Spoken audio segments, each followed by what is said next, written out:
Hi again, it's Jim with Gina, and today we're going to focus on some yoga. Yoga is what I teach. I love yoga, I think it's great, but sometimes it's really hard to focus. So if you have never done yoga before, you might have heard from other teachers or other places that yoga is all about being really quiet and going Om, Om. So sometimes yoga does look like that, I can't lie to you. However, it doesn't always have to look like that. It can also be kind of fun. So today we're going to do just 5 minutes of a yoga practice, and we're going to first start with breathing. So I want you to close your eyes if you can, or if you need to keep watching the screen, then you can keep your eyes open. Here comes Sunday, and if you know her from the last videos, she's going to join us in our class today. Sit. Oh, you listen, paw. Okay, that's not her paw, that's her mouth. But anyway, stay. We're doing yoga. Don't interrupt the class, Sunday. Oh man, she's always interrupting, but it's okay because she's kind of cute. When you're ready, close your eyes or keep your eyes open. And I want you to imagine as if a balloon lives inside of your belly, or if your lungs were actually balloons, or your lungs were the things that helped to fill up the balloon that was in your belly. So go ahead and take one hand to your belly and one hand to your chest. Take a full breath in. See if you can imagine that balloon getting bigger and bigger inside of your belly, that your belly actually pushes out when you breathe in. And then as you exhale, you feel your balloon deflate. And it starts to get really small. So let's take a few breaths like that.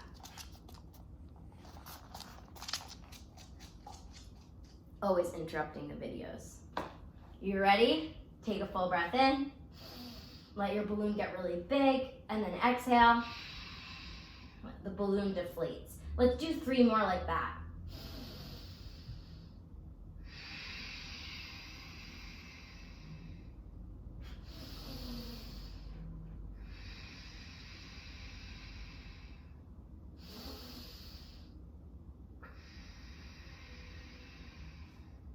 Good job.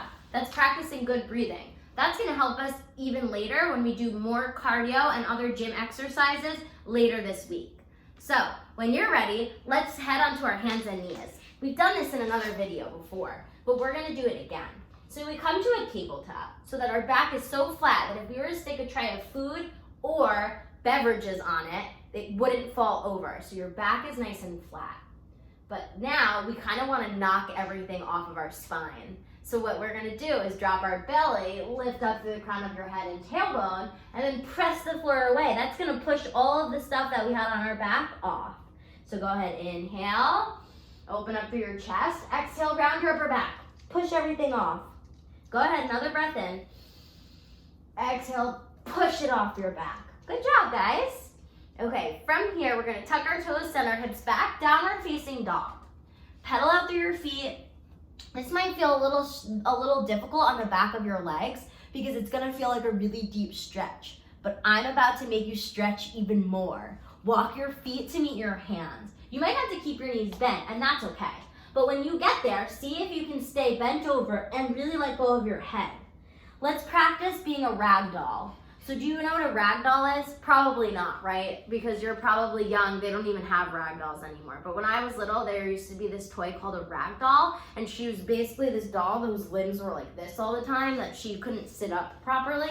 So that's what we want to become. We want to become a rag doll. So what that means is you're going to fold over your legs like this, and you're going to feel really, really loose in your arms, and you're going to rock from side to side like a rag doll. So go ahead, be a rag doll. Kind of feels funny. And it's weird, right? I look weird. I look like a piece of spaghetti or something. And I'm just kind of hanging out like this. But very slowly, I'm gonna roll all the way up, and my head is gonna be the very last thing to lift. And then eventually I'll find stillness and feel really strong in this pose. We call this mountain pose.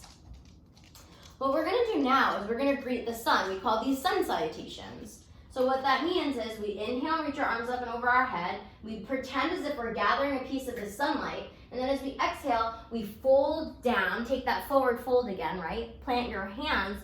And it's like we're bringing the sunlight onto Earth, which it's already here. But if we want it to be even more sunny. It's a little rainy today where I am. Step your right foot back so that you're in a low lunge like this. Be really strong here, because from here you're gonna step back into a downward dog. Now, on an inhale, we roll forward into our plank. On an exhale, we lower all the way to our belly. Go ahead, graze your elbows against your ribs, lower all the way onto your belly like a flat board. Good job, guys. From here, inhale, lift up for a cobra pose. We call this cobra pose. When I practice with my little kids, I even make the sound like a snake. But that's a little funny. And then from here, press back, downward facing dog. Lift your right leg up into the sky. Step your foot between your hands. Come onto your finger pads, lift and lengthen so you feel long from your left heel to the crown of your head. And then forward fold at the top of the floor. Inhale, rise up. Exhale, dive back down, because we have to do the other side, right? Step your left foot back for a little lunge. Downward facing dog. Inhale, forward to plank. Exhale, lower to your belly. Cobra pose on the breath in. Downward dog on the breath out. From here, lift your left leg up. Breathe in. Step your foot between your hands. Inhale to breathe in. Exhale to forward fold. Inhale to rise up. Take your hands down through heart center. And then come back here, Tadasana. That just means mountain pose in yoga when we talk in yoga language. I'm gonna come to sit on my knees, and we're gonna end our practice together. Go ahead, reach your arms up and over your head. Think of one really special thing that happened to you today. Collect it in your hands, and then bring it down to your heart, feeling really thankful. And usually how we end the practice is we say, Namaste.